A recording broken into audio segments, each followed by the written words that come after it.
Hi అండి, ఇవాళ మీకు చెప్దాం అనుకుంటున్నాను నేను. చెప్పు.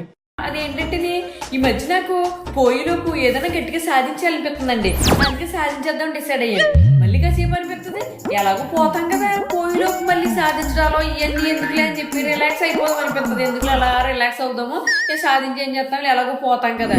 ఈలోపు మళ్ళీ ఊరోళ్ళు, ఈ పక్క వాళ్ళు, ఇంటి పక్క వాళ్ళు, మా ఇంటి దగ్గర వాళ్ళు, లేకపోతే ఈ వీడియో చూసి వాళ్ళు ఎప్పుడు ఇలాగైనా ఏమి సాధించవా, లైఫ్ లో ఏదో సాధించాలని ఓన్ అన్నట్టు సాధించేస్తున్నారు వాళ్ళు. ఈ గోల పడలేక సర్లే గట్టిగా సాధించేద్దామంటే ఏం సాధించాలో అర్థం అవట్లేదు.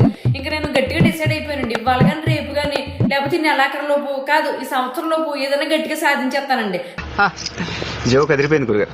నాకు ఆల్ ది బెస్ట్ చెప్పండి, ఏదో సాధించాలనిపించేస్తుందా, నేను సాధించేస్తాను అంతే. నేను ఏదో సాధించే వరకు మీరు మాత్రం నన్ను ఏదో సాధించు సాధించు సాధించని నన్ను సాధించేయకండి.